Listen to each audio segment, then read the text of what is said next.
নবীজি বলেন ইয়াকা ওয়াজ-যান্না ফা ইন্নাজ-যান্না আকযাবুল হাদিস। আবু হুরায়রা, তুমি কখনোই মানুষের ব্যাপারে ধারণা করে কোনো মন্তব্য করবা না, কারণ ধারণা করে মন্তব্য করাটাই হলো বড় গুনাহ। যেই ব্যাপারে নিশ্চিত না ওই ব্যাপারে তুমি মন্তব্য করবা না, ধারণা করে আন্তাজি মন্তব্য করে করবা না। মনে হয় এটা হয়েছে, মনে হয় বলে কোনো কথা বলবা না, এটা মিথ্যা, এটা গুনাহ। এরপরে নবী বলেন ওয়ালা তাহাসসু, তোমরা মানুষের দোষ তালাশ করবা না। ওয়ালা তাজাসসু, মানুষের পিছনে গোয়েন্দাগিরি করবা না।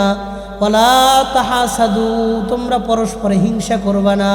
ওয়ালা তাদাবারু, তোমরা একে অপরের সাথে বিদ্বেষ লালন করবা না। ওয়ালা তাবাগাদু, একজন আরেকজনের বিরুদ্ধে উস্কানি দিবা না। ওয়ালা ইয়াবি বাযুকুম আলা বাইই বায, একজনের বেচা কেনার উপর আরেকজন বেচা কেনা করবা না। ওয়াকুনু ইবাদাল্লাহি ইখওয়ানা, সমাজে তোমরা ভাই ভাই হিসাবে বসবাস করবা। শোনো, আল মুসলিম আখুল মুসলিম, একজন মুসলমান আর একজন মুসলমানের ভাই। মুসলমান ভাই ভাই হিসাবে বসবাস করবা না, বাবা ভাই ভাই হিসাবে বসবাস করবা, শত্রুতা করবা না। নবী যেখানে অনেকটা কথা বললেন। 1 নম্বর, দোষ তালাশ করো না, গোয়েন্দাগিরি করো না, হিংসা করো না, বিদ্বেষ রাখো না, শত্রুতা করো না, একজন আর একজনের বিরুদ্ধে উস্কানি দিও না, একজনের বেচা কেনার উপর আর একজন বেচা কেনা করো না। যেমন এক দোকানে কাস্টমার গেছে, কথাবার্তা বলতেছে, এখনো ফাইনাল হয়ই নাই, মাত্র কাপড় চুপড় খুলে দেখাইতেছে, দেখেন এটা নেবেন কিনা, এটা নেবেন। পাশের দোকান থেকে ডাকে, আমার এদিকে আসেন, আরো ভালো জিনিস আছে। এটা ঠিক না। সে লাভবান হলে তোমার ভাই লাভবান হইল, নিজেদের মধ্যে দ্বন্দ্ব তৈরি করে একজনের বেচা কেনার উপর আর একজন বেচা কেনা করবে না। কথা ঠিক আছে নি? এটা ঠিক না, এতে মানুষ কষ্ট পায়, মানুষ কষ্ট পায়। নবী যেটা নিষেধ করেছেন। এই হাদিসের মধ্যেও নবীজি বলছেন হালা তাজাসসু, গোয়েন্দাগিরি করো না, মানুষের দোষ তালাশ করো না, বদ ধারণা করো না। বদ ধারণা সম্পর্কে আমি আপনাদেরকে আরেকটা এক্সাম্পল আছে, এমন একটা হাদিস শোনাই।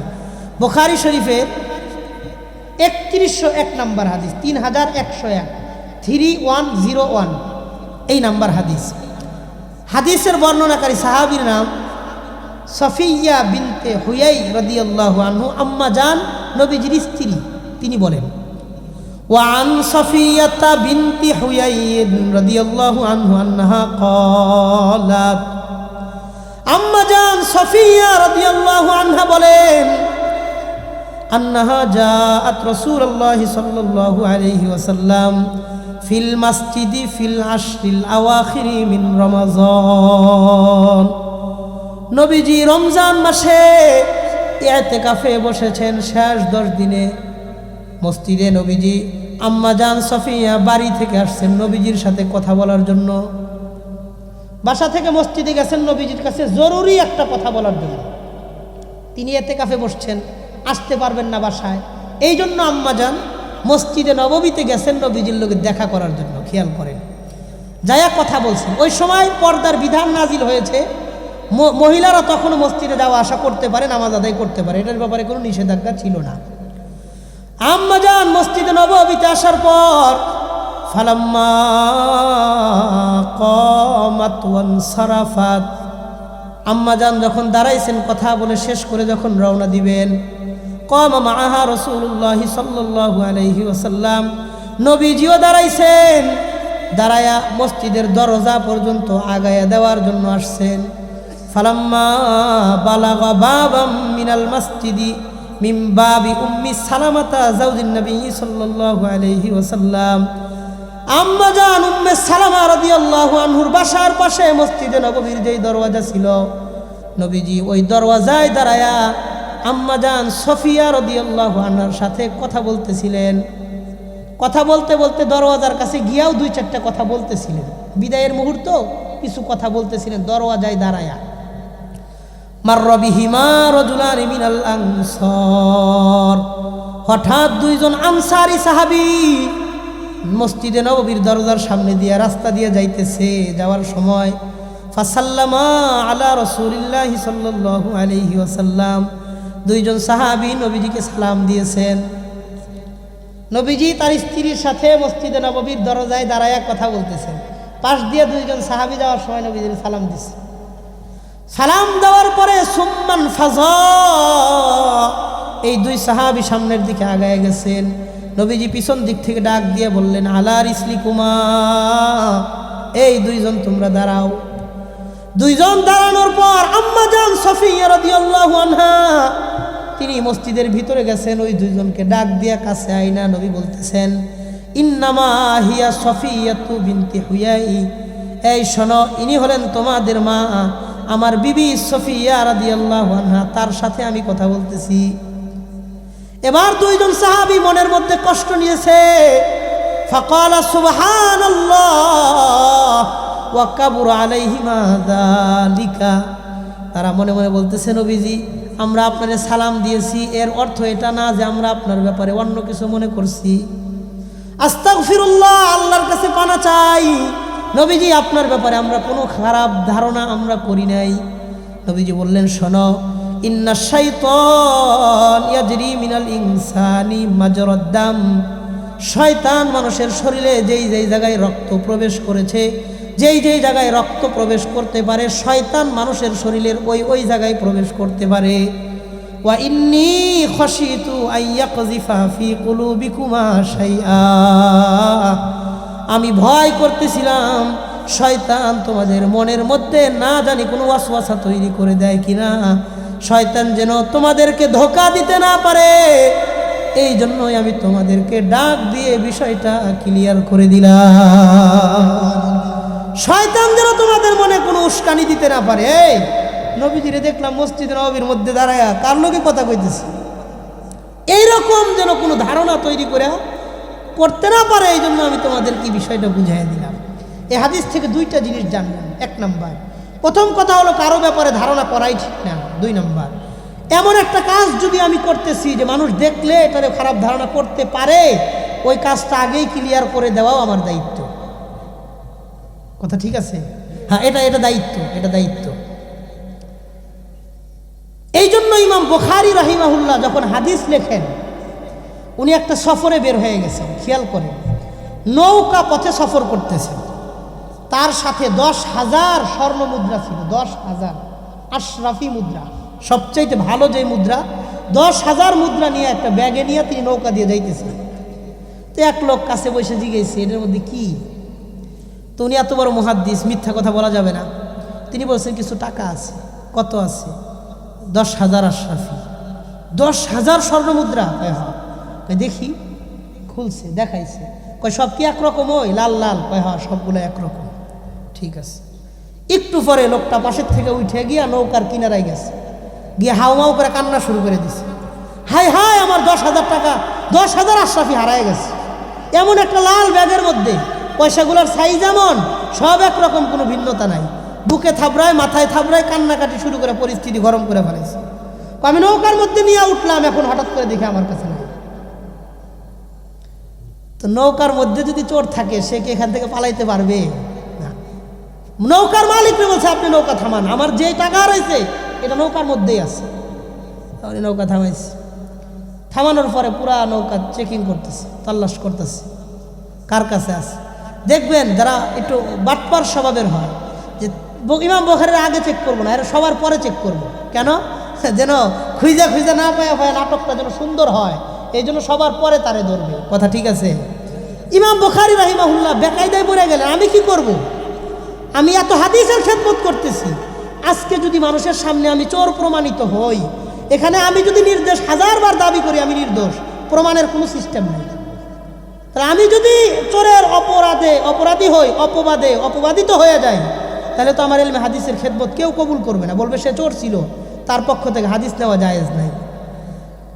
ইমাম বুখারী রাহিমাহুল্লাহ ওই টাকার থলি এবং ব্যাগটাকে নৌকা থেকে পানির মধ্যে ফেলাই দিছে। পুরা নৌকা তাল্লাশি করে পাওয়া যায় না, কোথাও নাই।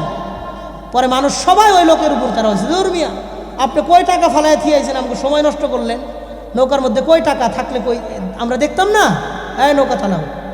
গেস নদীর ওই পারে যাওয়ার পরে ইমাম বুখারীর হাতে ধরে মাপ চেয়েছে, হযরত আমার ভুল হয়ে গেছে, ক্ষমা করে দিয়ে, আপনি মাফ করে দিলাম। কি ব্যাপার? আপনিও, আমি একটা কথাই জানতে চাই, ওই টাকাটা করছেন কি? এটা গেল কই? ইমাম বুখারী রাহিমাহুল্লাহ বলেন, আমি ওই টাকা পানিতে ফেলাই দিছি। কেন? আমি আমার স্বপ্ন আমি হাদিসের খেদমত করব। আজকে যদি আমার মিথ্যার কোনো অপবাদ আমার গায়ে আসে, চুরির কোনো অপবাদ যদি আমার গায়ে আসে, আমার কোনো হাদিস মানুষ কবুল করবে না। আমি দুনিয়া ত্যাগ করেছি, আল্লাহ যেন আমার আখিরাতে সম্মান দিয়ে দেয়।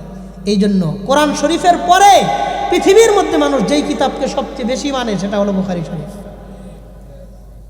সারা বিশ্বের মানুষ মানে, নট অনলি ফর বাংলাদেশ, শুধু বাংলাদেশের বিষয় না, সারা বিশ্বের মানুষ বুখারীকে কবুল করে নিছে। কেন? তার কোরবানি বেশি ছিল। কথা বলেন, তিনি নিজের উপরে কোনো অপবাদ আসতে দেয় নাই, নিজের ক্ষতি হয়েছে অপবাদকে গ্রহণ করে নাই, সুযোগও দেয় নাই। আল্লাহ আমাদের বোঝার তৌফিক দান করেন। তাহলে অপবাদ দেওয়া যাবে না, বদ ধারণা করা যাবে না, গোয়েন্দাগিরি করা যাবে না। বলেন ইনশাআল্লাহ। আমরা মুসলমানের দোষ তালাশ করব না, বরং গোপন করব। বলেন ইনশাআল্লাহ। গোয়েন্দাগিরি করা কি নিষেধ? কয় নিষেধ। এই ব্যাপারে আমরা 3টা হাদিস শুনি, চলেন। 1 নাম্বার বুখারী শরীফের বর্ণনা 5535 5535 নম্বর হাদিস, 5535 নম্বর হাদিস। وعن أبي هريرة رضي الله عنه قال قال النبي صلى الله عليه وسلم হযরত আবু হুরায়রা রাদিয়াল্লাহু আনহু বলেন, নবীজি সাল্লাল্লাহু আলাইহি ওয়াসাল্লাম বলেছেন, মান ইত্তালা ফি বাইতি কওমিন বিগাইরি ইযনিহিম ফাকাদ হাল্লা লাহুম আন ইয়াফকাউ আইনা। যেই ব্যক্তি কোনো মানুষের ঘরে উকি ঝুঁকি দেয় অনুমতি ছাড়া কারো ঘরে যদি কেউ উকি দেয়, যে দেখি ঘরে কি হইতেছে, নবীজি বলেন কোন ব্যক্তি কারো ঘরে যদি অনুমতি ছাড়া উকি দেয়, ফাকাদ হাল্লা লাহুম আন ইয়াফকাউ আইনাহু, ওই ব্যক্তির চোখ তুলে নেওয়া ওই মানুষের জন্য হালাল হয়ে যায়। তার চোখ ফুটা করে দেওয়া তাদের জন্য জায়েজ। এটা বুখারী শরীফের হাদিস। বলেন অন্যায়টা কি ছোট না বড়? বিশাল অন্যায়। মানুষের ঘরে উকি দিল অনুমতি ছাড়া, নবী বলেন ফাকাদ হাল্লা লাহুম আন ইয়াফকাউ আইনাহু, তার চোখ ফুটা করে দেওয়া তাদের জন্য জায়েজ। এটা এতটুকুন মারাত্মক অন্যায়। একটা হাদিস জানলাম 5535 বুখারী শরীফের 5532 নম্বর হাদিস, 3 হাদিস আগে। এই হাদিসের মধ্যে নবীজি বলেন, ওয়ান সাহল ইবনে সাদ রাদিয়াল্লাহু আনহু قال, সাহল ইবনে সাদ রাদিয়াল্লাহু আনহু বলেন, আন্না রাজুলান ক্বাদ ইত্তালা মিন হুজরিন ফি বাবি রাসূলিল্লাহি সাল্লাল্লাহু আলাইহি ওয়াসাল্লাম, একজন সাহাবী নবীজির ঘরের মধ্যে বারবার উকি দিতেছিলেন। যে নবীজি কি করেন একটু দেখতে চাই, নবীজি ঘরে কি করেন একটু দেখতে চাই। বারবার নবীজি একটা দরওয়াজা দিয়ে রুমে বারবার দেখতেছিলেন। ওয়া ফি ইয়াদিহি মিদরা ইউরাজ্জিলু বিহি রাসাহু, নবীজির হাতে একটা চিরুনি ছিল, ওই চিরুনি দিয়ে নবীজি মাথা আঁচড়াইতেছিলেন। নবীজির চুল বড় ছিল, নবীজি মাথা সিথি করে রাখতেন, 2 পাশ দিয়ে মাঝখান দিয়ে বিশাল বড় একটা সুন্দর করে সিথি করে রাখতেন, এবং চুলে প্রচুর পরিমাণে তেল ব্যবহার করতেন, জাইতুন এগুলার তেল নবীজি মাথায় ব্যবহার করতেন। তার কাপড় দেখে মনে হইতো কান্নাহু সাউবু যাইয়াত, তেল বিক্রি যারা করে তাদের কাপড়ে যেমন তেল লেগে থাকে, নবীজির চুলে এই পরিমাণ তেল দিতেন যে কাপড়ের মধ্যেও তেলগুলা লেগে থাকতো। চুলের যত্ন করতেন নবী সাল্লাল্লাহু আলাইহি ওয়াসাল্লাম। তো নবীজি মাথা আঁচড়াইতেছিলেন চিরুনি দিয়ে। এক ব্যক্তি দরজাতে বারবার দেখে যে নবীজি কি করেন। আল্লাহর হাবিবের দৃষ্টিতে হঠাৎ দেখতে পারছেন কে যেন দরওয়াজা দিয়ে আমাকে লক্ষ্য করতেছেন। নবীজি বললেন, ইয়া ফুলান, হে অমুক ব্যক্তি, লাউ আ'লামু আন্নাকা তানজুরু, আমি যদি জানতাম তুমি আমার ঘরে উকি দিতেছ, তাহলে তো আনতু বিহি ফি আইনিকা, আমি এই চিরুনি দিয়া তোমার চোখ 2টা ফুটা করে দিতাম। যিনি রহমাতাল লিল আলামিন, উম্মতের জন্য এত দয়ালু, তিনি উম্মতকে বলতেছেন তোমার চোখ আমি ফুটা করে দিতাম, চোখ তুলে দিতাম যদি তুমি জানতাম যে তুমি এই কাজ করতেছো, মানুষের ঘরে কি হয় এটা দেখার জন্য উকি দিতেছো, তো আনতু বিহি ফি আইনিকা, চোখ আমি উঠিয়ে দিতাম। বলেন অপরাধটা কি ছোট না বড়? বিশাল বড় অন্যায়। মানুষের দোষ তালাশ করা যাবে না, গোয়েন্দাগিরি করা যাবে না। 2টা হাদিস বললাম, চলেন একটা হাদিস আর একটা শোনাই। তিরমিজি শরীফের 2032 নম্বর হাদিস, 2032। এই হাদিসের মধ্যে নবীজি বলেন, লা তাজাসসু, তোমরা মুসলমানের পিছনে গোয়েন্দাগিরি করো না। ওয়ালা তুআইয়িরুহুম ওয়ালা তুযুল মুসলিমিন। 1 নাম্বার মুসলমানদেরকে কষ্ট দিবা না, 2 নাম্বার মুসলমানদেরকে তোমরা লাঞ্ছিত অপমানিত করবা না। মুসলমানদের অপমান করা জায়েজ না। হ্যাঁ, একজন রিকশাওয়ালা হোক, রিকশাওয়ালার একটা আত্মমর্যাদা সম্মান আছে না নাই? বলেন, রিকশাওয়ালার যে আত্মমর্যাদা, এই মর্যাদা সম্মানটা তাকে দিছেন কে? ওই সম্মান আপনি নষ্ট করেন না। নবী বললেন লা তুআইয়িরুহুম, মুসলমানের সম্মান রক্ষা করা মুসলমানের জন্য ফরজ, মুসলমানদের অপমান করা যাবে না। একজন ছেলেকে দেখছেন আপনি মানুষের সামনে সিগারেট খাইতেছে, তার বাবাও জানে পোলা ভালো সিগারেট খায় না, মাও জানে ভালো পোলা সিগারেট খায় না। আপনি বাজারের মধ্যে 20-50 জন মানুষের সামনে দাঁড়ায় আবার অপমান করলেন, এই তোরে দেখলাম ওই দিন স্কুলের সামনে সিগারেট খাইতেছস, ভালো হয়ে যাস, এটা বললেন না কেন? এটাও আর সংশোধন আপনার উদ্দেশ্য না, অপমান করাটা উদ্দেশ্য। কথা বলেন, তাহলে কি করতাম হুজুর? কিছু কইতাম না, কইবেন, সিস্টেম আছে, কাছে ডাইকে নিয়ে আসেন, 2 জন মুরব্বীর সামনে সংক্ষিপ্ত পরিসরে বলেন, তাইলে বোঝা যাবে আপনি আর সংশোধন চান, অপমান চান না। তাহলে 2টা জিনিস, একটা হলো সংশোধন, একটা হলো অপমান। অপমান কোনটা, সংশোধন কোনটা, এটা বুঝা করতে হবে। কথা ঠিক আছে নি? আল্লাহ আমাদের বোঝার তৌফিক দান করেন। কারণ কি নবী বলেন, দেখেন, 1 নম্বর তোমরা মুসলমানদেরকে কষ্ট দিবা না, 2 নম্বর মুসলমানদেরকে অপমান করবা না, 3 নম্বর নবী বলেন ওয়ালা তাত্তাবিউ আওরাতিহিম, তোমরা মুসলমানের দোষ তালাশ করবা না। কেন? ফাইন্না মান তাতাব্বা আওরাতা আখিহিল মুসলিম, কারণ যেই ব্যক্তি মুসলমানের দোষ তালাশ করবে, তাতাব্বা আল্লাহু আওরাতাহু, ওই ব্যক্তির দোষ স্বয়ং আল্লাহ নিজে তালাশ করবে। যে মুসলমানের দোষ তালাশ করবে, আল্লাহ তার দোষ তালাশ করবে। নবীজি বলেন ওমান তাতাব্বা আল্লাহু আওরাতাহু, আর যার দোষ আল্লাহ তালাশ করেন, ইয়াফজাহু ওয়ালাউ ফি জাওফি রাহলিহি, ওই ব্যক্তিকে তার নিজের ঘরের মানুষের সামনে আল্লাহ অপমানিত করে দেয়। নিজের ঘরের মধ্যে আল্লাহ তারা অপমান করে ছাড়বে। আপনি মানুষের দোষ তালাশ করবেন, আপনার স্ত্রী আপনারে মূল্য দিবে না, বলবো যে আমি জানি না তুমি কিরম মানুষ। কথা বলেন, নবীজির কথা। আপনি আর একজনের দোষ তালাশ করেন, গোয়েন্দাগিরি করেন, লাইগে থাকেন, হে সভাপতিরে যায় আর একজন ইমামের বিরুদ্ধে উস্কায়, দেখছেন আপনি কইছেন, আপনার কথাটা শুনলো না, আপনার কোনো দামই দেয় না মিয়া, আপনি কি এর সভাপতি সেক্রেটারি, আপনার মানেই না। দিনের বেলায় একজনের কাছে গিয়ে কয় আমি আমনের লোক, রাত্রিবেলা আর একজনের কাছে গিয়ে কয় হুজুর আমি আমনের লোক। বলেন আছে না নাই? আছে, আছে। এটা করা যাবে না। আল্লাহ ওই ব্যক্তির দোষ তালাশ করবে, তার ঘরে, তার পরিবারের কাছে তাকে অপমানিত করবে। এটা নবীজির বক্তব্য। 3টা কথা শুনলাম। দোষ যারা গোয়েন্দাগিরি করে, নবী বললেন তাদের চোখ ফুটা করে দাও। নবী বললেন আমি জানলে আমি ফুটা করে দিতাম তোমার চোখ। 3 নাম্বার, যারা গোয়েন্দাগিরি করে মানুষের দোষ তালাশ করে, আল্লাহ তার দোষ তালাশ করবে। আর আল্লাহ যেই ব্যক্তির দোষ তালাশ করবে, ওই ব্যক্তিরে তার ঘরের পরিবারের লোকের কাছে আল্লাহ তাকে লাঞ্ছিত করবে। আল্লাহ বোঝার তৌফিক দান করেন। প্রশ্ন, হুজুর একজন অপরাধ করবে আর আমরা কইতে পারতাম না? একজন দোষটা করছে আর আমি এটা কইতেও পারতাম না হুজুর? পারবেন না। কেন? কারণ অসাবধানতাবশত বায়ু ত্যাগ হয়েছে, পুরা মজমায় দুর্গন্ধ ছড়াই গেছে। তো হযরত ওমর রাদিয়াল্লাহু আনহু, এমনি তো রাগী মানুষ, লাভ দিয়ে দাঁড়ায় গেছে। জিজ্ঞাসা এই কাজ করছো কে, এটা জিজ্ঞাসা করবেন। সাথে সাথে জারির ইবনে আব্দুল্লাহ দাঁড়ায় গেছে, দাঁড়ায়া বলতেছেন ইয়া আমিরুল মুমিনিন আনা তাওয়াজ্জাউল কওমু কুল্লুহুম, আমিরুল মুমিনিন শুধু আপনি নয়, আমরা সবাই দাঁড়ায়া চলেন, আমরা সবাই একসাথে ওযু করে আসি। আপনি দাঁড়াইছেন, এখন যদি জিজ্ঞাসা করেন কে কাজ করছো, যাও ওযু করে আসো, তাহলে সে একা অপমানিত হবে, সবার সামনে লাঞ্ছিত হবে। চলেন, আপনি তো দাঁড়াই গেছেন, আমিও দাঁড়ায় গেলাম, আমরা সবাই একসাথে গিয়ে ওযু করে আবার বসি। সুবহানাল্লাহ। নবীজির আখলাক সাহাবায়ে কেরাম গ্রহণ করছে, অপমান হইতে দেন নাই কাউকে, সম্মান রক্ষা করছে। মুসলমানের সম্মান বাঁচানো মুসলমানের জন্য ফরজ। বলেন, মুসলমানের সম্মান বাঁচানো মুসলমানের জন্য ফরজ। যে ব্যক্তি একজন মুসলমানের সম্মান রক্ষা করবে, অসংখ্য হাদিসের মধ্যে নবী বলেছেন আল্লাহ ওই ব্যক্তির সম্মানটা রক্ষা করে দিবেন, অপমান হইতে দিবেন না। এই জন্য যারা সমাজের নেতৃস্থানীয় ব্যক্তি আছেন, বিচার করেন, সালিশ করেন, ঝগড়া বিবাদ মিটান, আপনারা সর্বোচ্চ চেষ্টা করবেন যেটা সংক্ষিপ্ত পরিসরে বিচার করা যায়, জনসম্মুখে যেন মানুষকে অপমান করতে না হয়। ঠিক আছে ইনশাআল্লাহ?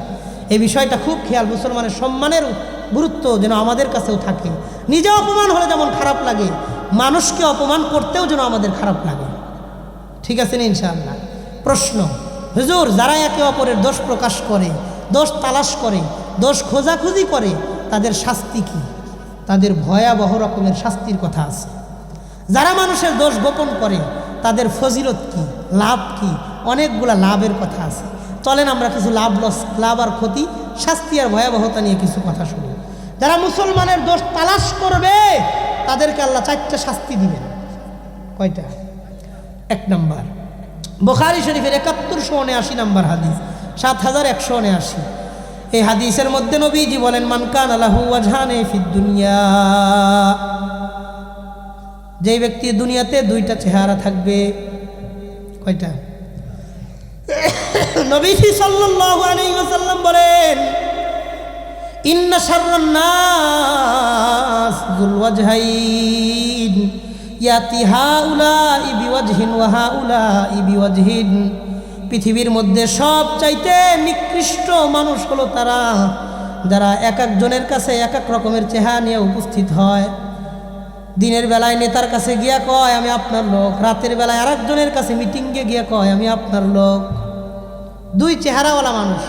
নবী বললেন, ইন্না শাররান নাস, পৃথিবীর মধ্যে সবচাইতে নিকৃষ্ট মানুষ যুল ওয়াজহাইন, যাদের 2 চেহারা থাকে, বেলেটের মতন, এই পাশেও কাটে এই পাশেও কাটে। কথা বলেন, এরা পৃথিবীর মধ্যে নিকৃষ্ট, এর চাইতে নিকৃষ্ট কোনো মানুষ নাই। এর কথাই না তার কাছে বলে, তার কথা গিয়ে নেওয়ার কাছে কয়। আমার মাঝখানে সে মজার আনন্দ নেয়, হ্যারো জানি, তুমি কত ভালো এটাও জানি, তুমি কত ভালো এটাও জানি। এরা 1 নম্বর জানলাম, তারা পৃথিবীর মধ্যে নিকৃষ্ট মানুষ। নবীজি এটা বলেছে, যারা যুল ওয়াজহাইন হয়, 2 চেহারাওয়ালা হয়। 2 নম্বর কথা নবীজি বলেন, মান কানা লাহু ওয়াজহানে ফিদ দুনিয়া, যেই ব্যক্তির দুনিয়াতে 2টা চেহারা থাকবে, কানা লাহু ইয়াউমাল কিয়ামাতি লিসানানি মিন নার, এই ব্যক্তির জন্য কিয়ামতের দিন আল্লাহ 2টা আগুনের জিহ্বা তাকে দিয়ে দিবে। 2টা আগুনের জিহ্বা, এই ব্যক্তির ভিতরটা আগুনের মাধ্যমে জ্বালাইতে থাকবে। দুনিয়াতে যার 2টা চেহারা থাকবে, হাসরে তার জাহান্নামের 2টা আগুনের জিহ্বা থাকবে। দুনিয়াতে মানুষ যারা জিহ্বা দিয়া, জবান দিয়ে গীবত করেন, হাসরে এই জিহ্বাটা আগুনের জিহ্বা বানায় দিবে। বলেন নাউজুবিল্লাহ। 2টা কথা জানলাম। 3 নম্বর, নবীজি সাল্লাল্লাহু আলাইহি ওয়াসাল্লাম বর্ণনা করেন, যে ব্যক্তি মুসলমানের দোষ দুনিয়াতে তালাশ করবে, আল্লাহ তাআলা তাকে ইল্লা হাবাসাহুল্লাহু আলাস সিরাত, আল্লাহ ওই ব্যক্তিকে পুল সিরাতের উপর আল্লাহ তাকে আটকায়া দিবে।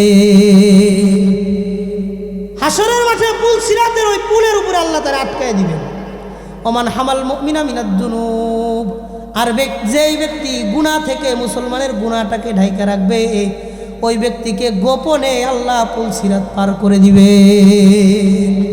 এটা বড় মারাত্মক বিষয়।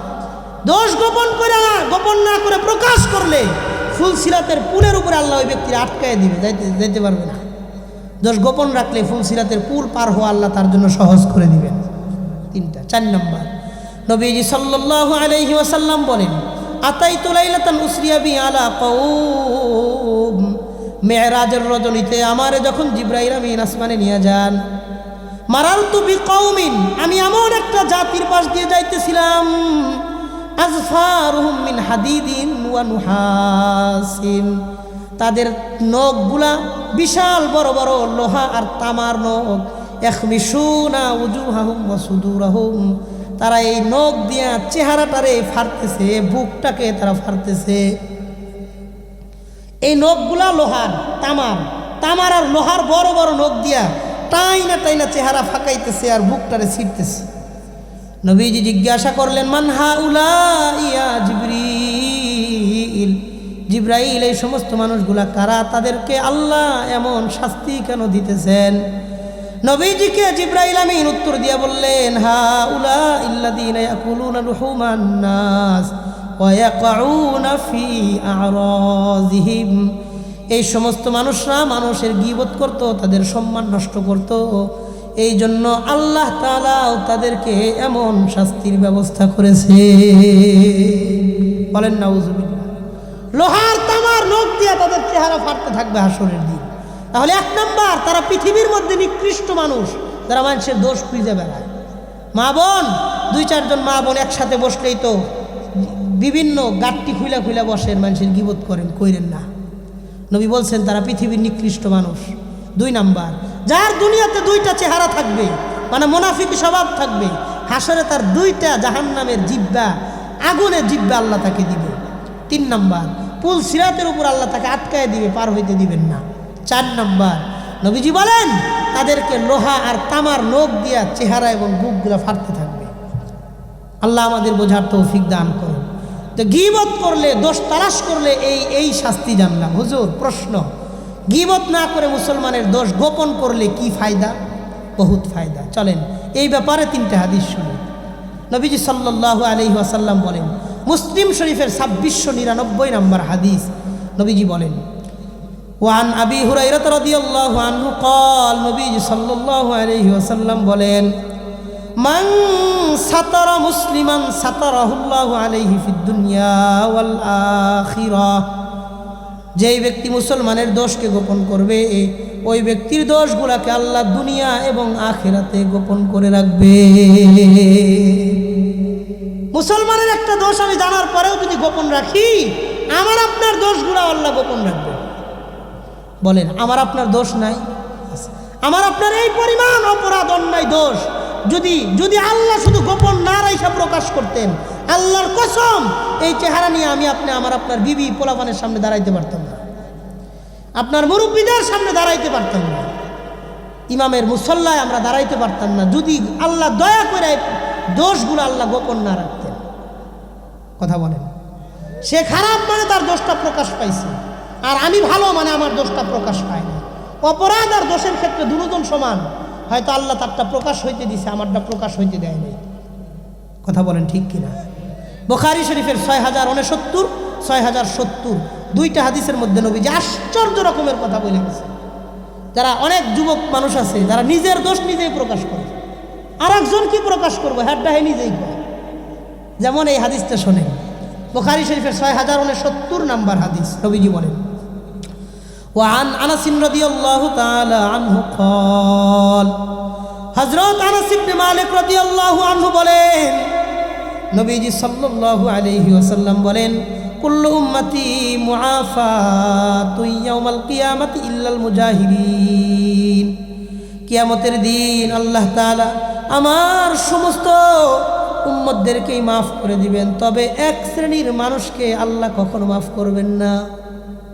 মুজাহিরিন, যারা মুজাহিরিনদেরকে আল্লাহ মাফ করবেন না। সাহাবায়ে কিরাম প্রশ্ন করলেন, নবীজি ওমাল মুজাহিরুন, মুজাহিরুন কারা?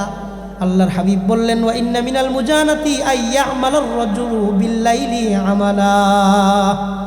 যেই ব্যক্তি রাতের বেলায় কোনো গুনাহ করে, ওয়াকাদ সাতারাহুল্লাহু আলাইহি, ওই গুনাহটারে আল্লাহ তাআলা রাতের বেলায় ঢাইকা রাখে। আমি যদি রাত্রে গুনাহ করি, আপনারা যদি রাত্রে গুনাহ করেন, বলেন এই গুনাহটা রাত্রেই আল্লাহ জানেন কি জানেন না? আল্লাহ তো রাত্রেই জানে, নাকি সকালে জানবে? না না, ওই যখন গুনাহ হয় তখনই আল্লাহ জানেন, রাত্রেই আল্লাহ জানেন। তো সকাল পর্যন্ত এই গুনাহটা ঢাইকা রাখছেন কে? গোপন রাখছেন কে? নবীজি আফসোস করে বলেন, ফালাম্মা আসবাহা, এই লোকটা ঘুম থেকে ওঠার পর সকালবেলা এই লোকটা ক্বালা ইয়া ফুলান ইন্নী আমিলতুল বারিহাতা কাযা ওয়া কাযা। লোকটা তার বন্ধু বান্ধবদের ডাক দিয়ে বলে, এই দোস্ত, আমি গতকালকে রাতে এই গুনাহ করছি। কয়, দোস্ত, গতকালকে রাত্রে আমি এই নাটকটা দেখছি, গতকালকে আমি এই সিনেমাটা দেখছি, গতকালকে এই গান শুনছি, আমি এই ছবি কয়েকবার দেখছি, গতকালকে অমুক নারীর সাথে 1 ঘন্টা কথা কইছি, গতকালকে ওই বাড়ির ডাব পেরে খাইছি, তুই গেলি না ওই জায়গাতে কলা চুরি করে খাইছি। মানে রাত্রের সবগুলা বন্ধুদেরকে সকালে সে বলতেছে। নবীজি আফসোস করে বলেন, শোনো, ওয়াকাদ সাতারাকাল্লাহ, আল্লাহ তোমার গুনাহটারে গোপন রাখছিলেন। ওয়াকাদ তাকশিফু সিতরাল্লাহি আনকা, তুমি আল্লাহর ওই গোপন পর্দাটা ভেদ করে তোমার গুনার সাক্ষী তুমি বানাইছো। আল্লাহ পৃথিবীর সব মানুষকেও মাফ করলেও তোমাকে আল্লাহ মাফ করবেন না। তুমি নিজের গুনার সাক্ষী নিজে বানাইছো, এখন তুমি তো নিজের গুনার সাক্ষী কায়েম করছো। আল্লাহ সবাই মাফ করলেও তোমার গুনাহ আল্লাহ মাফ করবেন না। তুমি সাক্ষী বানাইছো কেন? কথা কন ঠিক কিনা? গুনাহ করা একটা অন্যায়, গুনার সাক্ষী বানানো তার চেয়ে মারাত্মক অন্যায়। কেন? গুনাহ করছি, ক্ষমা চাইলে আল্লাহ মাফ করবেন। আমি যদি আমার গুনার সাক্ষী বানাই, মাফ চাইলেও আল্লাহ মাফ করবেন না। তুমি সাক্ষী বানাইছো কি জন্য? তাইলে যেই গুনাহ করে মাফ পাওয়া যায় এটা ছোট, যেই গুনাহ করে মাফ পাওয়া যায় না ওই গুনাহ বড়। তাইলে গুনাহ করা যতটুকু অন্যায়, এই গুনার সাক্ষী বানানো তার চাইতে বড় অন্যায়। কথা বলেন ঠিক কিনা? এখন তো মানুষ গুনারে গুনায় মনে করে না। এটা যে একটা অন্যায়, প্রকাশ্যে বৈশা গুনাহ করে, এটা অন্যায় মনে করে না। চাষটালে বৈশা নামাজ পড়ে গিয়ে চাষটালে বৈশা ছবি দেখতেছে, 1 ঘন্টা 1.5 ঘন্টা 2 ঘন্টা 3-4 কাপ চা খাইছে, আসর থেকে মাগরিব পর্যন্ত নামাজ পড়ে চাষটালের সামনে টিভি দেখলো, ভারতীয় সিনেমা, নাটক, গান দেখলো, আবার মাগরিবের সময় নামাজ পড়তেছে। এই যে 1 ঘন্টা 2 ঘন্টা গুনাহ করলো, মুরব্বী এটারে গুনায় মনে করে না। কথা বলেন, এটা স্বাভাবিক টাইম কাটাইতেছে, এটা যে একটা অন্যায়, এটারে অন্যায় মনে করে না, এটারে পাত্তাই দেয় না। যতগুলো গাড়ি নরসিংদী থেকে ঢাকা যায়, দূরে দূরে যায়, এর সামনে একটা টেলিভিশন চলে। যদি কেউ ভদ্রতার খাতিরে কয় একটু বন্ধ করেন, কয় আপনি আর এক গাড়িতে যান, কয় আর এক গাড়িতে যান, আপনি এই গাড়ি যাওয়ার লাগতো না, পাত্তাই দেয় না। এদিকে সেলুনে বয়া চুল কাটবেন দূরের কথা, এত জোরে জোরে এরকম সাউন্ড বক্স দিয়ে গান বাজায়, মাথা ব্যথা শুরু হয়ে যায়, চুল কাটবেন কই? মুসলমানের ঘরে বিবাহ শাদীর অনুষ্ঠান গান বাদ্য বাজনা ছাড়া হয় না। গান বাজায় বিয়া পড়াইতেছে, একটা ইবাদত, নেক কাজ, এটারে গান দিয়ে অপবিত্র করতেছে। আপনি যায় যদি বলেন এই গান বাজায়ও না, কত মুরব্বী মানুষ আছে, হার্টের রুগী আছে, ফোলাফানের পরীক্ষা আছে, ছোট বাচ্চা আছে, অসুস্থ মানুষ আছে, গান বাজায়ও না। দেখবেন কয় কি জানেন, তোমার বাপের টিয়া দেওয়া যাইতেছি, তোমার মন চাই তুমি তোমার বাড়িতে বাজাও না। আপনি সুন্দর করে কইবেন ভদ্রতার সাথে, না না না এনে ভদ্রতা খাটবো না, ঠ্যাং গাইতে পারবেন তাহলে টিকতে পারবেন, তাছাড়া কথা দিয়ে টিকতে পারতেন না। হ্যাঁ কয় কি, তোমার বাপের টাকাতে বাজাইতেছি, তোমার ঘরে বাজাইতেছি, তুমি বাজাও আমি বাধা দিব না, আমি বাজাইতেছি তুমি বাধা দেওয়ার কেডা? তোমার এই দায়িত্ব দিছে কেডা? কই আমার আল্লাহ দায়িত্ব দিছে তোরে সাইজ করার জন্য। কথা কন ঠিক কিনা? মানে এটা একটা গুনাহ, এটা একটা অন্যায়, অপরাধ। আপনি বুঝাইলেও সে বুঝতে না, ঘাড় তারামি করে অপরাধ করবে। এটা করবো না, বলেন ইনশাআল্লাহ। প্রকাশ্যে গুনাহ করবো না, গুনাহ হয়ে গেলে সাক্ষী বানাবো না। গোপনে গুনাহ হয়েছে, গোপনে তওবা করবো, মাফ করে দিবেন কে? এই জন্য নবীজি বললেন, দেখো যে ব্যক্তি তার গুনার সাক্ষী বানাইছে, আল্লাহ তার গুনাহটারে ঢাইকা রাখছেন, সেই ব্যক্তি গুনাহটারে প্রকাশ করে দিয়েছে। পৃথিবীর সব মানুষকে আল্লাহ মাফ করলেও এই ব্যক্তিকে আল্লাহ মাফ করবেন না। 69 নম্বর হাদিস, 6000। এবার 6070 নম্বর হাদিসটা শোনেন, আরো আশ্চর্য। আব্দুল্লাহ ইবনে ওমর রাদিয়াল্লাহু আনহুর কাছে এক ব্যক্তি এসে বলছেন, কাইফা সামি'তা মিনান নবী সাল্লাল্লাহু আলাইহি ওয়াসাল্লাম আনিন নাজওয়া। কিয়ামতের দিন আল্লাহর বান্দা কথা বলবে, এটাকে বলা হয় নাজওয়া। নাজওয়া সম্পর্কে তুমি নবীজির কাছে কি শুনছো? আব্দুল্লাহ ইবনে ওমর বলেন, সামি'তুন নবী সাল্লাল্লাহু আলাইহি ওয়াসাল্লাম ইয়াকুল, আমি নবীজিরে বলতে শুনেছি, ইন্নাল্লাহা সুবহানাহু ওয়া তাআলা ইয়াকজি বাইনাল ইবাদি ইয়াউমাল কিয়ামাহ। কিয়ামতের দিন আল্লাহ তাআলা মানুষের মধ্যে যখন ফয়সালা করার জন্য আসবেন, একজন ব্যক্তিকে আল্লাহ ডাক দিবেন, দুনিয়ার একজন মানুষকে আল্লাহ কাছে নিয়ে যাইবেন, হাত্তা ইয়াদনু মিনহু, আল্লাহর খুব কাছাকাছি যাবে, যাওয়ার পর হাত্তা ইয়াযআ কানাফাহু আলাইহি, আল্লাহ ওই বান্দার উপরে একটা চাদর দিয়ে ঢাইকা দিবেন, চাদর দিয়ে ঢাকবেন যেন আল্লাহ সে দেখতে না পারে।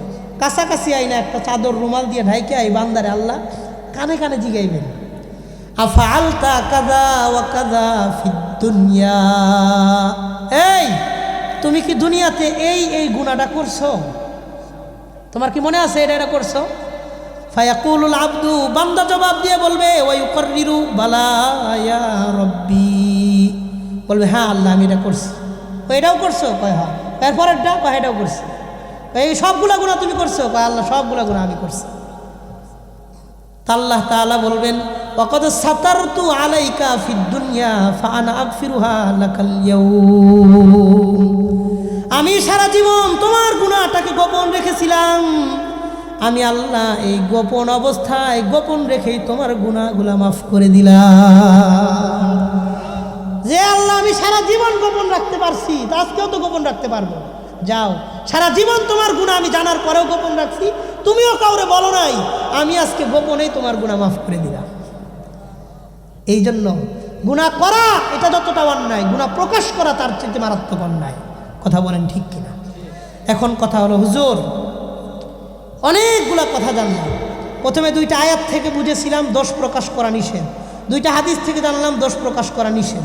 কেন নিষেধ? নবীজির অনেকগুলা ঘটনা শুনলাম যে এই কারণে নিষেধ। মানুষের প্রতি বদ ধারণা করা নিষেধ। মানুষের দোষ গোপন করলে ফায়দা কি? কিছু ফায়দার কথা শুনলাম। ক্ষতি কি? কিছু কিছু ক্ষতির কথা শুনলাম। 4টা ক্ষতি, 3টা ফায়দা, 7টা আগে আগে আমরা কথা জেনেছি। 9টা হাদিস আমরা এই পর্যন্ত শুনলাম। এখন প্রশ্ন, হুজুর সবার দোষ কি গোপন করব? কারো দোষ বলাই কি জায়েজ নাই? এক ব্যক্তি বিয়ার প্রস্তাব নিয়ে আসছে ছেলের কাছে, আপনার পাশের বাড়িতে, ছেলে নেশাখোর, গাঞ্জাখোর, এটাকে আপনি কইবেন না? কথাটা বোঝেন নাই? এটা কি কইবেন না আপনি? মেয়ে দুশ্চরিত্র, মেয়ের আর এক জায়গায় বিবাহ হয়েছিল, অসুবিধা আছে, সমস্যা আছে, আপনার কাছে বিশ্বাস করে আসে জিজ্ঞেসে কি ও মেয়েরা সম্পর্কে কি বলেন আপনি? আপনি যদি মিথ্যা কথা কন তাহলে তার বিশ্বাস নষ্ট করলেন। কথা ঠিক আছে না? এই ক্ষেত্রে কথা হলো 6 ব্যক্তির দোষ বলা জায়েজ আছে। কয়? 6 ব্যক্তির দোষ বলা অন্যায় না, অপরাধ না, দোষ না, বরং এটা আমানত, এটা আপনাকে বলতে হবে। এই ক্ষেত্রে আপনার কোনো গুনাহ হবে না 6 ব্যক্তির দোষ বললে। বলেন কয় ব্যক্তির দোষ বললে? 1 নাম্বার, বায়ানুল মাজলুমি আলা জালিমিহি। কেউ যদি কারো প্রতি জুলুম করে তাহলে ওই জালেমের অপরাধগুলা মাজলুমের জন্য বলা জায়েজ। যেমন আমনেরে জেলখানায় নিয়ে 3 বছর রাখছে, অনেক জুলুম করছে, অন্যায় করছে, দোষ করছে, অপরাধ করছে, আপনি আয়া এগুলা বলতেন না? এটা জায়েজ আপনার জন্য, এটা বলা আছে, বলা যাবে, কোনো অপরাধ না, অসুবিধা না। আপনার রিমান্ডে নিছে, এই জিগাইছে, এই অত্যাচার করছে, এই চাপ প্রয়োগ করছে, মানসিক প্রেসার দিয়েছে, এই জালেমের দোষ বয়ান করা জায়েজ, এটা কোনো গুনার কিছু না। যে মানুষের প্রতি জুলুম করে তার দোষ বলা জায়েজ। 1 নম্বর, জালেমের কথা বলা জায়েজ। 2 নম্বর, যেই ব্যক্তির দ্বারা ধর্মের ক্ষতি হয়, সমাজের ক্ষতি হয়, তার দোষ বলা জায়েজ। ধর্মীয় ক্ষতি থেকে মানুষকে বাঁচানোর জন্য, যেমন কাদিয়ানি, তারা নিজেদেরকে মুসলমান দাবি করে, মুমিনের ইমানকে ছিনায় নেয়। এখন কি আপনি কাদিয়ানির বিরুদ্ধে কথা কইবেন না? অবশ্যই বলতে হবে, মুসলমানকে সতর্ক করতে হবে। মুসলমানকে ক্ষতি থেকে বাঁচানোর জন্য কারো দোষ বলা জায়েজ। যেমন এক ব্যক্তি আছে প্রতারক, যে মানুষের লোকে ব্যবসার কথা বইলা মানুষের টাকা পয়সা মাইরা নিয়ে যায় না, আপনি এটা জানেন। এখন আপনার কাছের লোক তার সাথে ব্যবসায়িক সম্পর্ক করতে চাইতেছে, আপনার উচিত তার দোষ তারে বলে দেওয়া, ভাই এই লোকটা বাটপার, আপনি আর লোকে ব্যবসা করেন না, আমি জানি এই লোকটা মানুষের ধোকা দেয়, আপনি আর লোকে ব্যবসা করেন না, আপনিও ধোকা খাইবেন। এটা বলা গুনাহ নয়। কথা বুঝতে পারছেন? যেমন হাদিসের ক্ষেত্রে যারা তাদিলের কিতাব লেখা হয়েছে, কোন কোন রাবি ভালো, কোন কোন রাবির কি অসুবিধা, সব তারা কিতাব লিখে গেছে। মানুষের দোষের কিতাব লিখে থেকে গেছে, হওয়ার দরকার আছে। কেন? মানুষ যেন অযোগ্য মানুষের কাছ থেকে হাদিস গ্রহণ না করে, এই জন্য তাদের দোষগুলো লিখে দিয়েছে। সে মিথ্যাবাদী, সে দুর্বল মেধার অধিকারী ছিল, সে মুনকারুল হাদিস ছিল, সে প্রতারক ছিল, এই সবগুলো মানুষ বলে গেছে, কারণ তাদের দ্বারা ধর্মের ক্ষতি হইতে পারে। এই পদ্ধতিতেই হলো বিবাহের সময় আসছে পাত্রপাত্রী সম্পর্কে জিজ্ঞাসা করতে। আপনি যদি না বলেন, একটা মুসলমানের ক্ষতি হবে। মুসলমানকে ক্ষতি থেকে বাঁচানোর জন্য দোষ বলা জায়েজ। কথা কি বুঝাইতে পারছি? মুসলমানকে দোষের হাত থেকে, ক্ষতির হাত থেকে বাঁচানোর জন্য তাদের দোষ বলাটা জায়েজ। তাহলে 2টা পাইলাম। 1 নম্বর, জালেমের জুলুম প্রকাশ করা জায়েজ। 2 নম্বর, মুসলমানকে ক্ষতির হাত থেকে বাঁচানোর জন্য দোষ বলাটা জায়েজ। 3 নম্বর, নবীজি সাল্লাল্লাহু আলাইহি ওয়াসাল্লাম বলেন, ফতোয়া জিজ্ঞাসা করার ক্ষেত্রে দোষ বর্ণনা করা জায়েজ। আপনি ফতোয়া জিজ্ঞাসা করবেন। ফতোয়া, একটা ঘটনা ঘটছে সমাজের মধ্যে, কেউ তার স্ত্রীকে পিটাইছে, মারছে, এই কাজগুলা করছে, এখন আপনার উচিত ফতুয়া যেইভাবে হয়েছে আপনি হুবহু ওইভাবে ফতুয়াটা লিখবেন, ফতুয়াটা বলবেন, ওইভাবে লিখবেন, এখানে কম বেশি করা যাবে না। এই ক্ষেত্রে দোষ বর্ণনা করা যায়। 4 নম্বর, মানুষের ইসলাহের জন্য দোষ প্রকাশ করা যায়। একজন মানুষ অন্যায় করতেছে, আপনি দেখতেছেন সে অন্যায় করতেছে, সন্তানের দোষটা বাবার কাছে গিয়ে বলে দিলেন, এটা জায়েজ, যেন বাবা তার সংশোধন করতে পারে। 5 নম্বর, যেই ব্যক্তি গুনাহটারে গুনাহ মনে করে না, অন্যায়কে অন্যায় মনে করে না, ওই ব্যক্তির দোষ বর্ণনা করা জায়েজ। গুনাহকে গুনাহ মনে করে না, যেমন একজন ব্যক্তি একটা অন্যায় করে, আপনি বলছেন এই অন্যায়টা কইরো না, এটা খারাপ কাজ, সে জিদ করে আমি করমু, তুই কি করতে পারিস করিস। বলেন এমন মানুষ আছে না নাই? একটা অন্যায় করবে আবার জিদ করে যে আমি এটা করব, তুমি কি করতে পারো কইরো। এক্ষেত্রে ওই ব্যক্তি অন্যায় থেকে বাঁচানোর জন্য তার দোষটা আর এক জায়গায় গিয়ে বলা যায়, এতে কোনো অসুবিধা নেই। এই গেল 5টা কথা।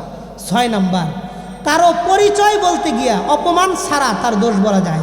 যেমন আপনাদের এলাকায় 2 জন মানুষ আছে মিজান নামে, মিজান, একজন একটু সুন্দর একজন একটু কালা। আপনি বললেন এটা কোন মিজান করছে, আপনি বললেন কালা মিজান করছে। তো কালা এটা একটা দোষ মানুষের, এটা কারো পরিচয় বলার জন্য যদি দোষটাকে অপমানের জন্য না বলেন তাইলে এই দোষ বলাটা আপনার জন্য জায়েজ। কে বলছে এটা? কয় ল্যাংরা মিজান বলছে এটা। এই যে ল্যাংরা মিজান কইলেন, এটা তার একটা দোষ, এটা একটা খারাপ জিনিস আপনি বলে দিলেন, কিন্তু চিনতেছে না ওই লোকটা, এখন বলা জরুরি। কথাটা ঠিক আছে? 6 ক্ষেত্রে মানুষের দোষ বর্ণনা করার অনুমতি আছে, কিন্তু অপমান করার জন্য না, শুধু দোষটুকুন বর্ণনা করার জন্য বলা আর কি, এই হিসাবে জায়েজ। 1 নম্বর, জালেমের জুলুম প্রকাশ করা, এটা অন্যায় না, এটা জায়েজ। 2 নম্বর, যার দ্বারা দেশের ক্ষতি হয়, সমাজের ক্ষতি হয়, ধর্মের ক্ষতি হয়, তার দোষটা মানুষকে সচেতনতার উদ্দেশ্যে বর্ণনা করা জায়েজ, কোনো অসুবিধা নাই। 3 নম্বর, ফতুয়া চাওয়ার জন্য একটা বিষয়ে মাসআলা জানতে চাইতেছেন যে কে কি করছে, কার কতটুকু অন্যায়, এটা লেখা হুবহু না দিলে আপনি মাসআলা জানতে পারবেন না, এই ক্ষেত্রে বর্ণনা করাটা জায়েজ। 3 নম্বর। 4 নম্বর কথা, যে ব্যক্তি হঠকারিতা বশত অন্যায় করে যে আমি এই দোষ করবো, তুমি কি করতে পারো কইরু, ওই ব্যক্তির দোষটা সমাজের মধ্যে আলোচনা করে তাকে সংশোধন করা জায়েজ। 5 নম্বর কথা, যে সংশোধনের উদ্দেশ্যে সন্তানের দোষ বাবার কাছে বলা, অন্যর দোষ মুরব্বীদের কাছে করা, অন্য ব্যক্তির অন্যায় সম্পর্কে মাতব্বরদের কাছে জানানো, এটা জায়েজ না। আপনি জানেন এই জায়গায় এই কাজটা চলতেছে, একটা বাড়িতে নানান রকমের অপকর্ম চলে, আপনি মুরব্বীদেরকে অবহিত করবেন যে অন্যায়টা দূর করে দেয়, দিস ইজ জায়েজ, এতে কোনো অসুবিধা নাই। কথাটা বুঝতে পারছেন সবাই? 6 ব্যক্তির অন্যায় দোষ ইসলাহের উদ্দেশ্যে, সংশোধনের উদ্দেশ্যে বাড়াবাড়ি না করে তাদের মানুষকে অবহিত করা, এটার অনুমতি আছে ইসলামে। তাহলে অনেকগুলো কথা শুনলাম। আমরা মানুষের দোষ প্রকাশ করব না, দোষকে গোপন করব। যেই ব্যক্তি মানুষের দোষ গোপন করে আল্লাহ তারে ভালোবাসে, আল্লাহ তার দোষ গোপন রাখবে। যে মুসলমানের দোষ গোপন করে সম্মান রক্ষা করবে, আল্লাহ ওই ব্যক্তির হাসরের মাঠে তার সম্মান রক্ষা করবে। সুবহানাল্লাহ। এবং গীবত থেকে আমরা বেঁচে থাকব, বদ ধারণা থেকে বেঁচে থাকব, বলেন ইনশাআল্লাহ। এই জন্য আমি আরেকজনের দোষ প্রকাশের আগে একবার চিন্তা করব যে আমি যে তার দোষটা প্রকাশ করতেছি, জবান দিয়া বাইর করতেছি, আমারও দোষ আছে, মানুষেরও মুখ আছে, আমার দোষটাও মানুষের মুখ থেকে বলবে। কথা বল ঠিক কিনা? মাশাআল্লাহ। এই কথাগুলো যেগুলো আমরা বললাম, আল্লাহ তাআলা যেন আমাদের সবাইকে প্রত্যেকটা ভালো আর আমলি কথার উপরে পুঙ্খানুপুঙ্খানুভাবে আমলে বাস্তবায়নের তৌফিক দান করেন, বলেন আমিন।